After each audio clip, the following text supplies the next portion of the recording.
ఈ దినము కొరకు ఏర్పాటు చేయబడిన దేవుని వాక్య భాగంగా అపోస్తలుడైన పౌలు ఫిలిప్పీయులకు రాసిన పత్రిక 3వ అధ్యాయము 13వ వచనాన్ని మనము చదువుకుందామండి.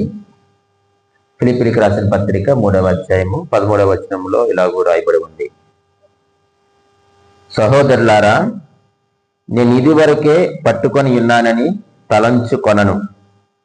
అయితే ఒకటి చేయుచున్నాను, వెనుక ఉన్నవి మరచి ముందున్న వాటి కొరకే వేగిరపడుచు క్రీస్తు యేసునందు దేవుని ఉన్నతమైన పిలుపునకు కలుగు బహుమానమును పొందవలని గురి యొద్దకే పరిగెత్తుచున్నాను. దేవుడు తన పరిశుద్ధ వాక్యమును మన వినికిడిలో దీవించి ఆశీర్వదించునుగాక. ఆమేన్. ప్రియమైన దేవుని సంగమా, చదివిన వాక్య భాగమును ఆధారం చేసుకొని కొన్ని విషయాలు మనము ధ్యానం చేద్దాం. ఈరోజు మన యొక్క వాక్యాంశం ఏమిటంటే గమ్యం వైపు సాగిపోవడం. గమ్యం వైపు సాగిపోవడం అంటే ప్రతి క్రైస్తవుడు కూడా ఒక గమ్యము, గురి కలిగి ఉండాలి. క్రైస్తవ జీవితం అంటేనే గురి కలిగిన జీవితం, లేక గమ్యము కలిగిన జీవితం అన్న సత్యం మనందరికీ కూడా తెలుసు. కాబట్టి ఈ క్రైస్తవ జీవితంలో ఆధ్యాత్మిక ఎదుగుదల, గమ్యం వైపు సాగిపోవడానికి ఒక గొప్ప ప్రేరణాత్మక సందేశాన్ని మనము వినబోతూ ఉన్నాం. అపోస్తలుడైనటువంటి పౌలు గారు కూడా తన యొక్క వ్యక్తిగత అనుభవాన్ని ఇక్కడ వివరిస్తూ ఉన్నాడు. వివరిస్తూ ఒక విశ్వాసి ఎలా ముందుకు కొనసాగాలో ఇక్కడ చక్కగా బోధిస్తూ ఉన్నాడు. ఆధ్యాత్మిక పరుగును గూర్చి ఆయన మాట్లాడుతూ ఉన్నారు. పౌలు గారు ఎప్పుడు కూడా ఏది మాట్లాడినా ఒక మంచి పర్పస్తో, ఉద్దేశంతో ఆయన మాట్లాడుతూ ఉంటారు. ఆయన ఒక క్రీడాకారుని యొక్క మనస్తత్వంతో ఈ మాటలు మాట్లాడుతూ ఉన్నారు కదండి. వెనుకున్నవి మరిచి ముందున్న వాటి కొరకే పరిగెత్తడం, ఈ పరుగ పందెమును గురించి ఆయన మాట్లాడుతూ ఉన్నారు. ఇది ఎటువంటి గమ్యము అనంటే ఇది ఆధ్యాత్మిక గమ్యము ఇది. కాబట్టి ప్రతి క్రైస్తవుడు కూడా తన యొక్క ఆధ్యాత్మిక జీవితంలో ఒక గమ్యము, గురి కలిగి ఉండాలి. ఆ గురిని చేరుకోవడానికి మనము పరిగెత్తవలసిన వారిగా ఉన్నాం. ఆ గమ్యాన్ని చేరడమే మన యొక్క లక్ష్యముగా పెట్టుకొని ఈ యొక్క క్రైస్తవ జీవితంలో, లేక ఈ యొక్క పరుగ పందెములో మనం అందరము కూడా పార్టిసిపేట్ చేస్తూ ఉన్నాం. ఎప్పుడైతే యేసుక్రీస్తు వారిని సొంత రక్షకునిగా అంగీకరించి ఆయన మనలోనికి, మనము ఆయనలోనికి ప్రవేశించామో ఆనాటి నుండి ఈనాటి వరకు కూడా మనము ఈ పరుగ పందెం రేసులో మనం ఉన్నాం. ఈ రేసులో మనం పరిగెడుతూ ఉన్నాం. ఎక్కడికి అయ్యానంటే ఆ గమ్యము దగ్గరకు మనము పరిగెడుతూ ఉన్నాం. అయితే పౌలు గారు మాట్లాడుతూ 13వ వచనములో ఆయన అంటున్నారు: సహోదరులారా, నేను ఇదివరకే పట్టుకొని ఉన్నానని తలంచుకొనను. అయితే ఒకటి చేయుచున్నాను, వెనుకున్నవి మరిచి ముందున్న వాటి కొరకే వేగురు పడుతున్నాను అని ఈ వచనాన్ని తెలియజేస్తున్నాడు. గమ్యం వైపు మనము కొనసాగాలి అంటే ఉండవలసిన ఒక మంచి లక్షణం ఏమిటంటే ఏకాగ్రత కలిగిన మనసు. ఏ మనసు ఉండాలి చెప్పండి? ఏకాగ్రత కలిగిన మనసు. అందుకే అన్నాడు, ఒకటి చేయుచున్నాను, నేను ఒకటే చేస్తున్నాను. మనం ఆ మాట అర్థం చేసుకున్నప్పుడు ఆయన ఎంత ఏకాగ్రతగా ఉన్నాడో మనకి ఇక్కడ అర్థమవుతా ఉంది. ఈరోజు మనము ఈ క్రైస్తవ ఆధ్యాత్మిక పరుగ పందెములో ప్రియమైన వాళ్ళారా, మనము ఏకాగ్రత కలిగిన మనస్సు మనకు ఉండాలి. మనం ఒకటే చెయ్యాలి. ఏమిటి అని అంటే ఆయన అంటున్నాడు, వెనుకున్నవి మరిచి. నేను చేస్తున్నది ఏమిటో తెలుసా? నేను వెనుకున్నవన్నీ కూడా మర్చిపోయాను. నా గమ్యము, నా గురి నా కళ్ళ ముందు నాకు కనిపిస్తూ ఉంది. నేను అది ఒక్కటే నేను చేస్తా ఉన్నాను. ఆ ఒక్కట్లో ఏముంది? ఒకటే వెనుకున్నవి మరిచి, రెండవదిగా ముందున్న గమ్యం వైపు. అంటే నాకు ఒక్కటే ఒక ధ్యేయం ఉంది, ఆ ఒకటి నేను చేస్తున్నాను అన్నాడు. వెనుకున్నవి మరిచి అంటే మనం ఆలోచన చేస్తే ఏమిటో వెనుకున్నవి? అంటే గత విజయాలు. ఎప్పుడు కూడా ప్రియమైన వాళ్ళరా మన యొక్క గత విజయాలు ఎప్పుడు కూడా మనం పదే పదే జ్ఞప్తికి తెచ్చుకుంటే మనం ముందుకు పరిగెత్తలేం. పౌలు గారి యొక్క ఆధ్యాత్మిక జీవితంలో ఎన్నో గొప్ప విజయాలు ఉన్నాయి, కానీ వాటిపైన పౌలు గారు ఎప్పుడు కూడా ఆధారపడలేదు. ఆ విజయాలు ఆయన ఆధారం చేసుకోలేదు. ఆయన ఇంకేమన్నాడు, నేను ఇప్పటికే సాధించానని నేను గర్వపడడం లేదు. నేను ఇంకా ఏదో సాధించాలి, నేను సాధించేశాను, నా పని అయిపోయిందని ఆయన అనుకోలేదు. ఎందుకు ఆధ్యాత్మిక విజయాలు అని నేను అన్నాను అంటే, ఆయన ఎన్నో స్థలాల్లో ఆయన సంఘాలు స్థాపించినటువంటి వ్యక్తి కదండి, ఎందరినో శిష్యులుగా చేసినటువంటి వ్యక్తి, అనేకులను ప్రభు వైపు తిప్పినటువంటి వ్యక్తి. ఎన్నో విజయాలు ఉన్నాయి తన యొక్క జీవితంలో. కానీ ప్రియమైన వాళ్ళరా, వాటి మీద ఆధారపడి ఆయన ఆగిపోలేదు. చాలునే, నేను చాలా మందిని శిష్యులుగా చేశాను కాబట్టి నా పని ఇంతటితో చాలు అని అనుకోలేదు. నేను అనేక స్థలాలకు తిరిగాను, ఇక నేను తిరగవలసిన అవసరం లేదు అని అనుకోలేదు. నేను ఎన్నో సంఘాలు స్థాపించాను, ఎందరినో ప్రభు వైపు త్రిప్పాను కాబట్టి నేను వచ్చిన పని అయిపోయింది అని ఆగిపోలేదు. వాటిని ఆధారం చేసుకుని ఆగిపోలేదు. ప్రియమైన వాళ్ళరా, ఆయన అంటున్నాడు, నేను ఇప్పటికే సాధించాను అని నేను గర్వపడడం లేదు. నేను ఒకటి చేయుచున్నాను, వెనుకున్నవి మరిచి ముందున్న వాటి కొరకే నేను పరిగెడుతున్నాను అని ఆయన మనకు ఒక గొప్ప హెచ్చరికను తెలియజేస్తూ ఉన్నాడు. ఒకవేళ మన యొక్క ఆధ్యాత్మిక జీవితంలో, ఈ యొక్క భక్తి జీవితంలో, క్రైస్తవ జీవితంలో మనకు కలిగిన విజయాలను బట్టి, మన యొక్క గత విజయాలను బట్టి మనం ఆగిపోయే ప్రమాదం ఉందని ఆనాడు సంఘమును హెచ్చరిస్తూ ఉన్నారు.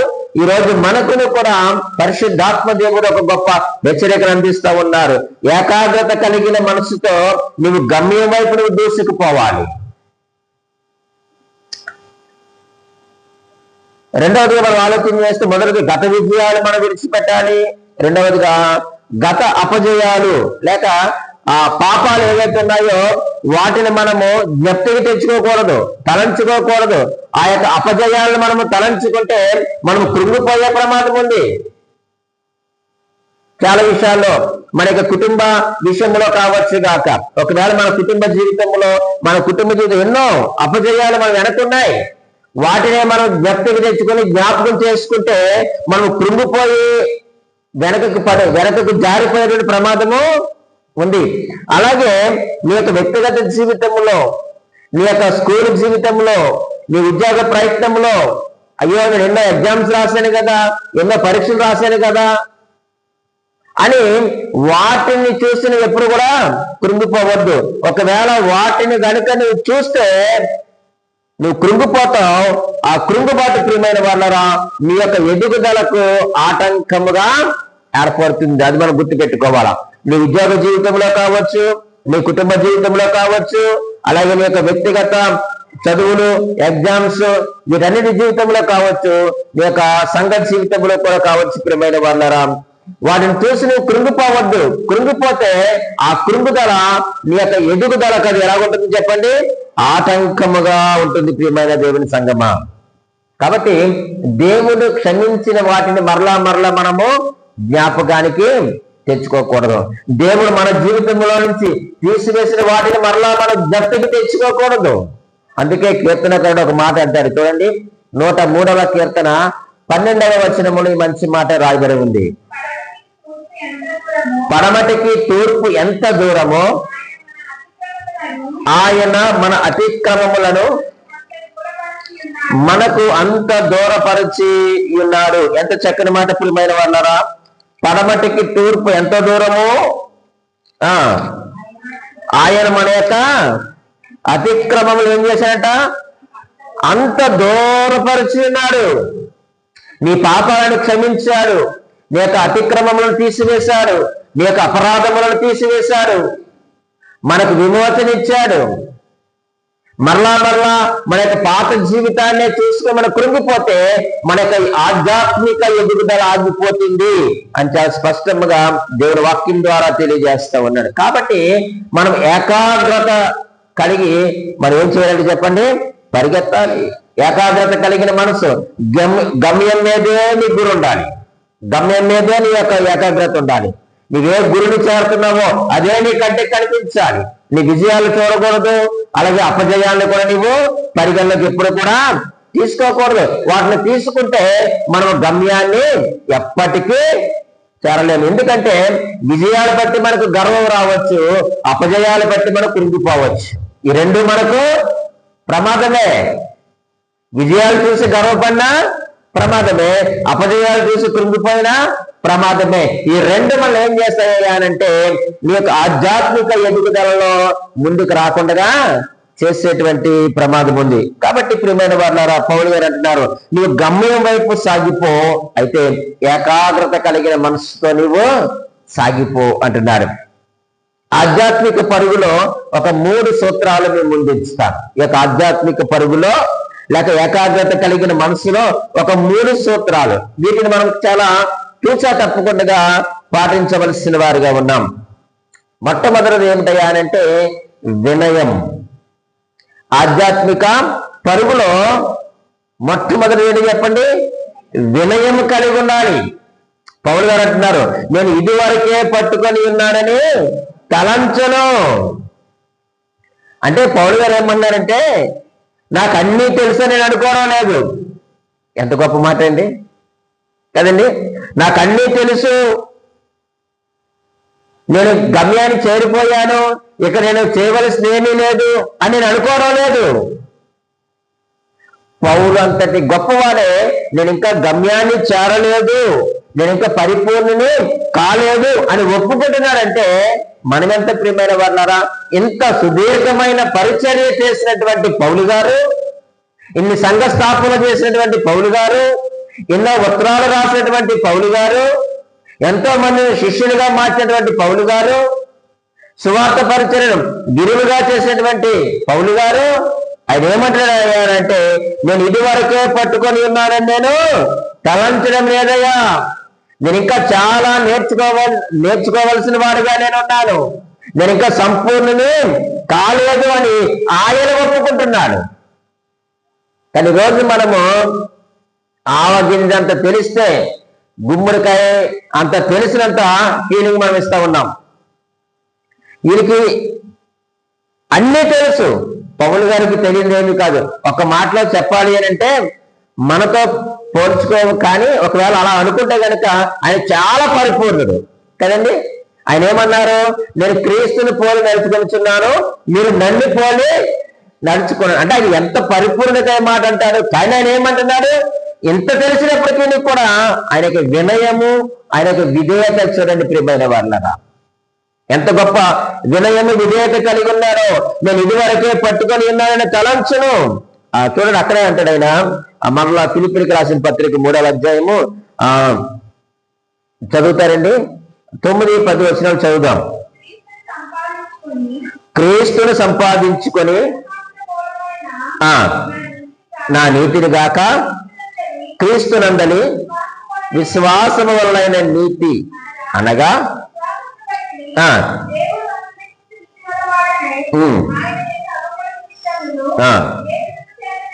చూడండి ఇక్కడ మనం జాగ్రత్తగా 10వ వచనాన్ని చూస్తే, ఏ విధము చేతనైనను మృతులలో నుండి నాకు పునరుద్ధానము కలగవలని ఆయన మరణ విషయములో సమాన అనుభవము గలవాడనై ఆయనను చూడండి, ఆయన పునరుద్ధాన బలమును ఏమన్నారు? ఎరుగు నిమిత్తము ఆయన శ్రమలలో పాలువాడనగుట ఎట్టిదో మరలా ఎరుగు నిమిత్తము సమస్తమును నష్టపరుచుకొని వాటిని పెంటతో సమానముగా ఎంచుకొనిచున్నాను అంటే ఆయన చూడండి ఏమంటున్నాడు?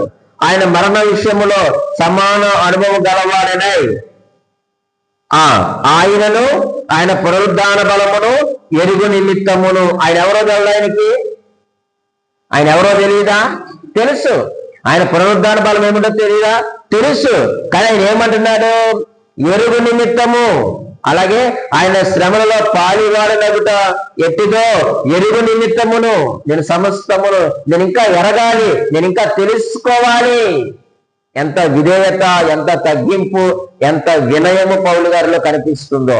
ఆధ్యాత్మిక పరుగు పందెములో మనం ఎంత విధేయతను కనపరిస్తే అంత త్వరగా మన విజయాలు సాధించగలుగుతాం, అంత త్వరగా ఆ యొక్క గమ్యాన్ని మనము చేరగలుగుతాం. ఏకాగ్రత కలిగి వినయముతో, విధేయతతో మనము పరిగెత్తవలసిన వారిగా ఉన్నాం. నేను ఇంకా గమ్యాన్ని చేరలేదు, నేను ఇంకా సంపూర్ణ కాలేదు అని పౌలు గారు ఒప్పుకుంటున్నారు. నేను ఇంకా ప్రభువుని గురించి నేను ఎరగాలి, తెలుసుకోవాలి, ఆయనను గురించి తెలుసుకోవాలి, ఆయన యొక్క పునరుత్థానముల గురించి తెలుసుకోవాలి, అలాగే ఆయన యొక్క శ్రమలలో పాలువారులకు ఎత్తుగా కూడా నేను తెలుసుకోవాలి అంటున్నారు. నాకు కలిగిన వాటన్నిటిని ఎలా ఎంచుకున్నాడట? పెంటగా ఎంచుకున్నాడు. మేలైన వాటిని నష్టపరుచుకుంటున్నాడట. ఆయనకి విలువైన వాటన్నిటినీ కూడా క్రీస్తు గారికి ఏం చేస్తున్నాడు? పెంటగా ఎంచుకుంటున్నాడు. కానీ ఈరోజు మనము పెంట కోసం క్రీస్తుని వదిలేస్తున్నాం, పనికిరాని వాటి వరకు క్రీస్తుని వదిలేస్తున్నాం. అధికారం కొరకు, గొప్పల కొరకు మన క్రీస్తుని విడిచిపడేస్తున్నాం. కాదు కాదు, ఈయన అంటున్నాడు ఆయనకి ఏదైతే మేలుకరముగా ఉందో, ఏదైతే విలువైనదిగా ఉందో దానిని ఆయన గంటగా ఎంచుకుంటున్నాను అని చాలా స్పష్టంగా ఆయన ఒప్పుకుంటున్నాడండి. పౌలు గారు ఒప్పుకున్నారు, ఆయనను ఎరగాలి. ఈరోజు ఇంకా మనము దేవుని కొరకు మనము నేర్చుకునే వారిగా మనము ఉండాలి. ప్రియమైన మొదటిది వినయము అంటున్నాడు. అందులో మనం నేర్చుకోవలసిన ఒక మంచి సూత్రం ఏమిటంటే, ఆధ్యాత్మిక గర్వం ఎదుగుదలకు శత్రువు అన్నాడు ఒక ఆయన. ఆధ్యాత్మిక గర్వం ఎదుగుదలకు శత్రువు. ఏం తెలుసు నీకు? నాకేమీ తెలియదండి, ఇంకా నేను నేర్చుకుంటున్నానండి.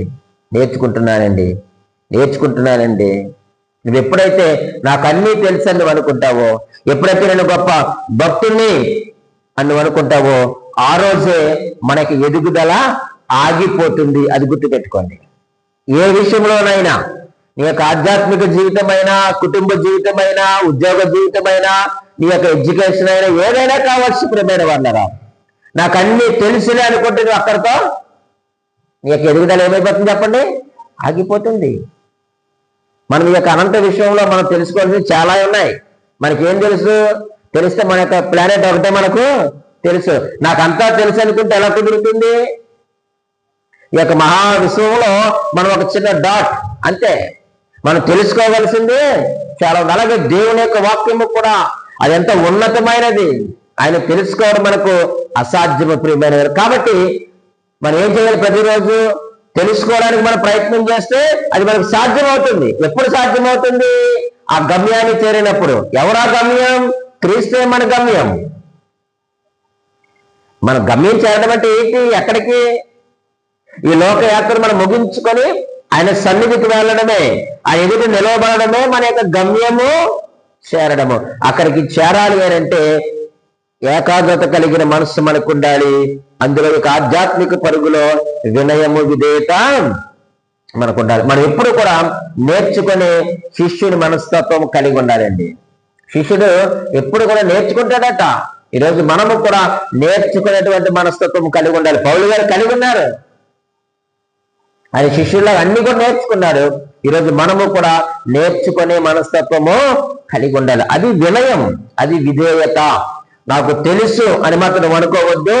అలా అనుకున్న రోజు మీకు ఆధ్యాత్మిక ఎదుగుదల అక్కడే ఆగిపోయేటువంటి ప్రమాదం ఉంది.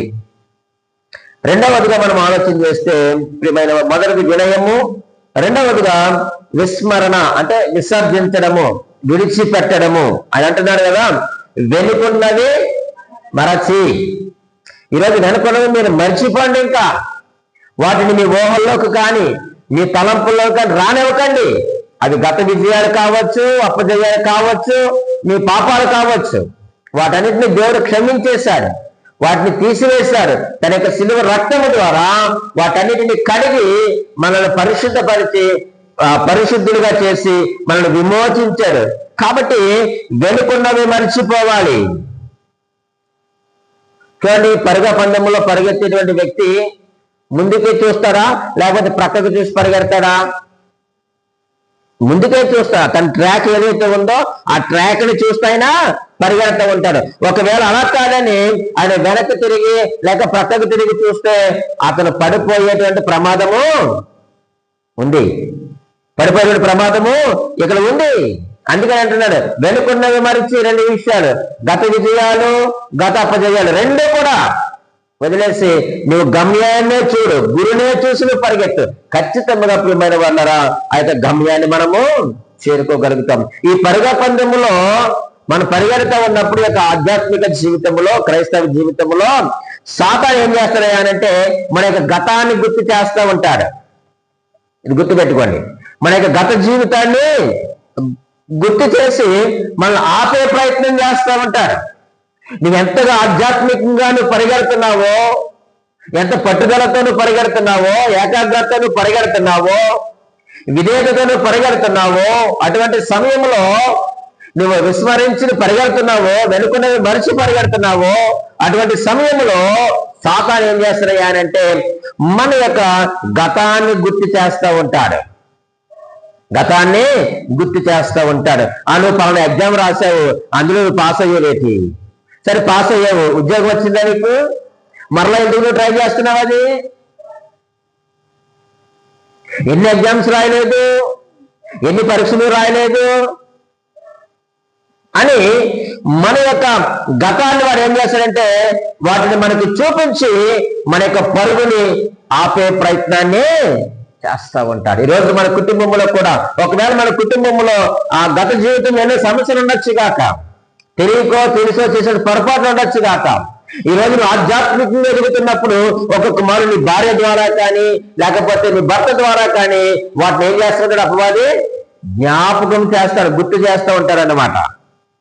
అటువంటిప్పుడు నిజమే కదా అని అనుకున్నావా, నీ పరుగ పందెంలో నువ్వు ఆగిపోయేటువంటి ప్రమాదం ఉంది. కాబట్టి దాన్ని విడిచిపెట్టు, దాని సంగతిని మర్చిపోయి ఇంకా. ఎందుకంటే ఆయనే తీసివేసినప్పుడు పడమటికి తూర్పు అంత దూరము ఆయన మన అతిక్రమంలో ఏం చేశాడంటే మనకు దూరం చేసేస్తాడు. ఇక గత అపజయాల మీద చూడొద్దు, వాటి వైపు చూడొద్దు, గత విజయాల వైపు కూడా చూడొద్దు, వాటిని ఆధారం చేసుకోవద్దు. క్రీస్తు వైపు చూడు, విశ్వాసమునకు కర్తయు దాన్ని కొనసాగించి వాడమైన యేసు వైపును చూస్తే ఖచ్చితంగా మనం ఏం చేస్తాం చెప్పండి, ఆ గమ్యాన్ని మనము చేరతాం. అలా పరిగెత్తే సమయంలో ఏమన్నాడు హెబ్రీయులకు రాసిన పత్రిక 12వ అధ్యాయం 2వ వచనంలో మనకు తెలుసు, సులువుగా చిక్కులు పెట్టు పాపములను విడిచిపెట్టి. సులువుగా చిక్కులు పెట్టు, ఆ యొక్క పాపాలు మన చుట్టూ ఉంటాయి, అపజయాలు మన చుట్టూ ఉంటాయి. విజయం అనేటువంటి గర్వాన్ని మన తలకు ఎత్తించుకోకూడదు. ప్రియమైన వాళ్ళారా, నువ్వెంత విధేయత కలిగి ఉంటావో అంతగా దేవుడిని హెచ్చిస్తాడు. ఎంత లోబడి ఉంటావో అంతగా దేవుడు మనల్ని హెచ్చిస్తాడు.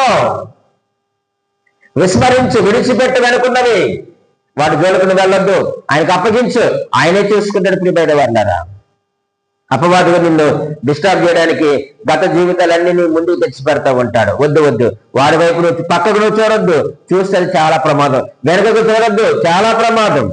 వెనకకు చూసిన లోటు భార్య ఏమైపోయింది చెప్పండి, అక్కడే ఆగిపోయింది. ఆగిపోయిందా లేదా? ప్రక్కకు చూసిన పేతురు ఏమైపోయాడు, అక్కడే మునిగిపోయాడు. వెంటనే మరలా దేవుని వైపు తీశాడు కాబట్టి ఆయన సహాయం అందించి లేవనెత్తాడు. ఈరోజు మనకు అటువంటి అనుభవాలు ఉంటాయి, లేవని అనడం లేదు. వెనక్కి చూడొద్దు, చూస్తే నువ్వు అక్కడే ఆగిపోతావు. నువ్వు ప్రక్కకు చూడొద్దు, అక్కడే నువ్వు మునిగిపోయేటువంటి ప్రమాదం ఉంది. నువ్వు గమ్యాన్ని ఏం చేయగలుగుతావు? యేసయ్యతో నీ ముందున్నారు, ఆయన గమ్యంగా మనకున్నాడు. కానీ నువ్వు ఈ ప్రక్క చూడకూడదు, ఆ ప్రక్క చూడకూడదు, వెనుకకు అసలే చూడొద్దు. వాటిని విడిచిపెట్టు.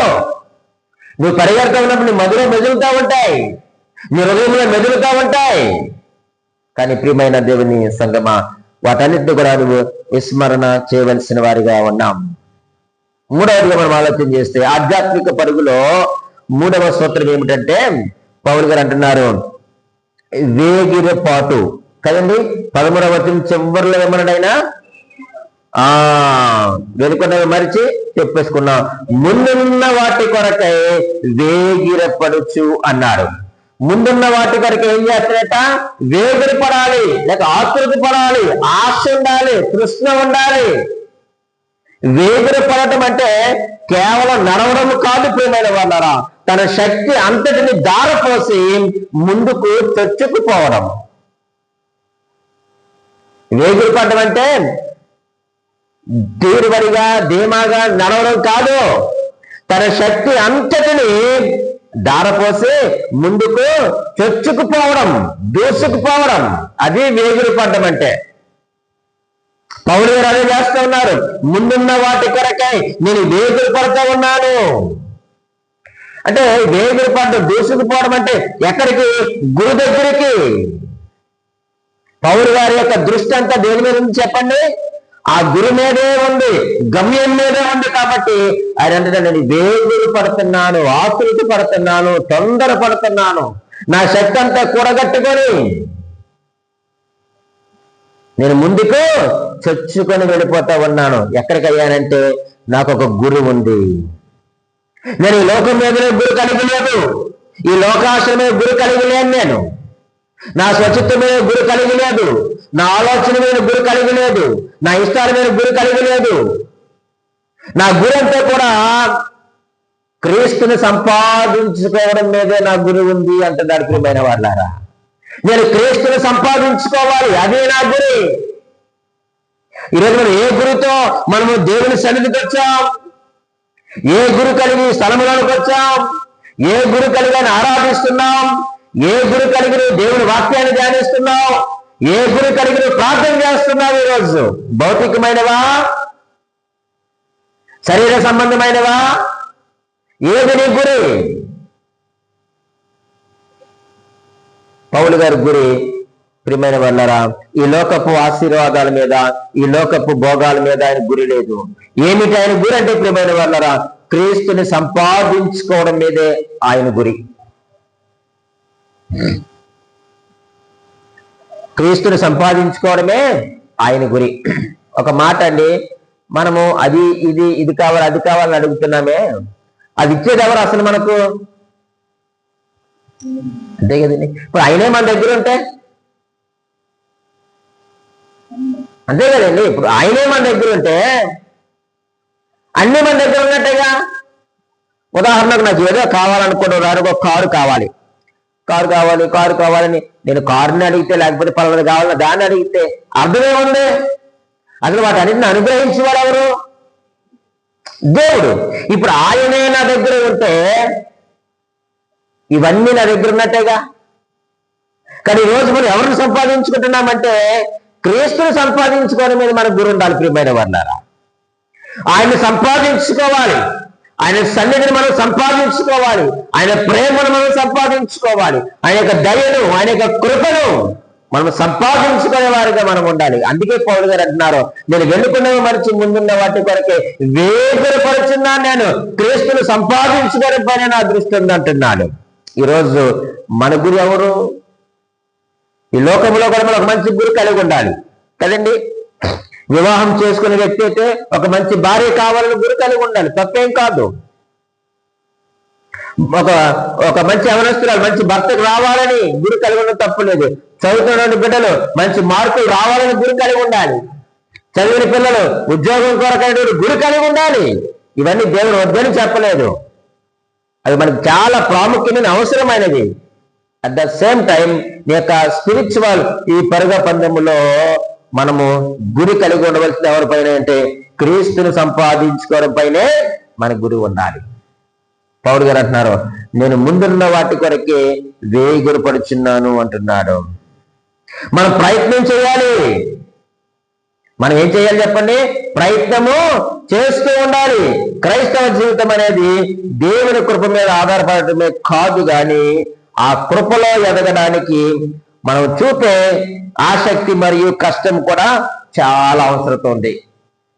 క్రైస్తవ జీవితం అనేటువంటిది దేవుని కృప మీద ఆధారపడమే కాదు, ఆ కృపలో ఎదగడానికి మనము చూపే ఆసక్తి అలాగే కష్టం కూడా చాలా అవసరం. కృప కావాలి నిజమే. దేవుని కృప మనకి ఎప్పుడూ ఉండాలి, దేవుని కృప మీదే మనం ఆధారపడాలి. అయితే ప్రియమైన వాళ్ళారా, ఆ కృప మనకు దేవుడు అనుగ్రహించారు. మరి కృపలో ఎదిగే ప్రయత్నం నువ్వు చేస్తున్నావా? ఆ కృపలో ఎదగడానికి నువ్వు ఆసక్తి చూపిస్తున్నావా? కృపలో ఎదగడానికి నువ్వు కష్టపడుతున్నావా? నువ్వు ఈ ప్రయత్నం చేయగలుగుతున్నావా? ఆయన కృప మనకి ఎల్లప్పుడూ ఉంది.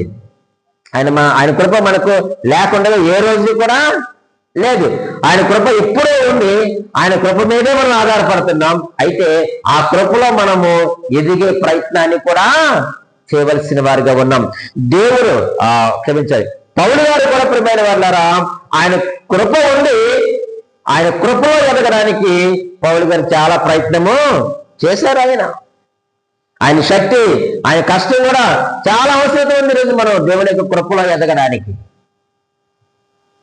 పౌలు గారు అంటున్నారు, నేను వేగుర పడుతూ ఉన్నాను, వేగురుపాటు కలిగి ఉన్నాను, నేను దూసుకుపోవాలని ప్రయత్నం చేస్తున్నాను, గురి వద్దకు నేను చేరాలని ఆశ కలిగి ఉన్నాను అని ఏకాగ్రతతో ఆయన పరిగెడుతూ ఉన్నాడు. దీన మనసుతో ఆయన పరిగెడుతున్నాడు, వినయముతో పరిగెడుతున్నాడు, విస్మరించి పరిగెడుతూ ఉన్నాడు, వేగురుపాటుతో ఆయన పరిగెడుతూ ఉన్నాడు. ప్రియమైన దేవుని సంగమా, పౌలు జీవితంలో ఒక ఫోకస్ను కలిగి ఉన్నట్టు ఏకాగ్రతను కలిగి ఉన్నాడు. ఈరోజు మనము కూడా అటువంటి ఏకాగ్రత కలిగి ఉండాలి. అందుకని అంటున్నాను, నేను ఒకటి చేయించున్నాను. ఒక ఏకాగ్రత, ఒక క్లారిటీ, ఒక ఫోకస్ ఆయనకుంది. ఈరోజు యవన బిడ్డలారా, మీ యొక్క చదువుల్లో, మీ యొక్క ఉద్యోగ ప్రయత్నాల్లో, మీ యొక్క ఆధ్యాత్మిక జీవితంలో మీరు కలిగినటువంటి ఆ యొక్క ఫోకస్ ఎవరు? యేసుక్రీస్తు వారే మనకు ఫోకస్, సెంటర్ ఆయనైనా. అని అంటున్నాడు, నేను ఒకటి చేయించున్నాను అన్నాడు. 100 పనులు పెట్టుకునే కంటే, 100 పనులు చేయడం కంటే ప్రియమైన వాళ్ళారా, నేను ఒకటి చేయించున్నాను. ఆ ఒకటి ఏమిటయ్యానంటే పరలోకపు పిలుపు అనేటువంటి ఒకే లక్ష్యం వైపు నేను సాగడానికి నేను ఇష్టపడుతూ ఉన్నాను. ఈరోజు మనము కూడా ఆ యొక్క పరలోకపు పిలుపు అనేటువంటి లక్ష్యము కలిగి ప్రియమైన వాళ్ళరా, మనము కూడా ఆ గమ్యం వైపు ఏమవ్వాలి చెప్పండి, సాగిపోవడానికి మనము ఇష్టపడుతూ ఉండాలి. పౌలు అలాగే ఇష్టపడ్డాడు. ఒక గమ్యం ఉంది. నేను 100 పనులు పెట్టుకోలేదు, ఎక్కువ పనులు పెట్టి ఒకే ఒకటి చేస్తున్నాను, వెనుకున్నవి మరిచి ముందున్న వాటి కొరకే నేను పరిగెడతా ఉన్నాను. నా గమ్యం వైపు నేను సాగిపోతున్నాను. నా గమ్యం ఎవరంటే యేసుక్రీస్తు వారు. నేను క్రీస్తు సంపాదించుకోవడమే నా గమ్యం. నేను గత విజయాలు జ్ఞప్తికి తెచ్చుకోలేదు, గత అపజయాలు కూడా నేను జ్ఞప్తికి తెచ్చుకోలేదు. తెచ్చుకుంటే అపజయాలను కృంగదీస్తాయి, విజయాలు నాలో గర్వాన్ని పెంచుతాయి. ఆ రెండు కూడా నా యొక్క ఆధ్యాత్మిక ఎదుగుదలకు ప్రమాదము. కాబట్టి వాటిని నేను విడిచిపెట్టి నేను క్రీస్తును సంపాదించుకోవడానికి, ఆ పరలోకపు పిలుపు నేను ఆ యొక్క లక్ష్యాన్ని పెట్టుకొని నేను ముందుకు కొనసాగిపోతున్నాను అన్నాడు. అలాగే మనము కూడా ఈరోజు ప్రియమైన వాళ్ళరా, క్రీస్తులో మనం ముందుకు కొనసాగవలసిన వారిగా ఉన్నాం. పౌలు గారు నేను ఇంకా ఎరగాలి, నేను ఇంకా తెలుసుకోవాలి, చాలా విషయాలను తెలుసుకోవాలి అంటున్నాడు. ఈరోజు మనకి ఎంత తెలుసు క్రీస్తు గురించి? మనకు తెలిసింది చాలా తక్కువ. కానీ మనకు అన్ని తెలిసిపోయాయని మనం చాలా నిర్లక్ష్యంగా మనం జీవిస్తూ ఉన్నాం. అది సరైనటువంటి క్రైస్తవ జీవితం కాదని ప్రేమతో నేను మీకు తెలియజేస్తూ, పౌరంతటి వాడే నేను తెలుసుకోవాలని ఆయన ఒప్పుకున్నాడు. నీవు నేనెంత ఒప్పుకోవడానికి? అంతే కదండి, ఆయనే ఒప్పుకున్నాడు కదా, నేను ఇంకా ఎరగాలి ఆయన గురించి అన్నాడు. నేను ఇంకా సంపూర్ణుడు కాలేదు, ఇది నన్ను పోయి నడుచుకుని చెప్పిన వ్యక్తి కూడా నేను ఇంకా నేర్చుకోవాలంటున్నాడు. మరి ఈరోజు మనము క్రీస్తు కొరకు ఏమి నేర్చుకున్నాం? క్రీస్తే మనకు సెంటర్గా ఉన్నాడు. ఆయన సెంటర్ చేసుకుందాం, గురి వద్దకు మనము పరిగెడదాం.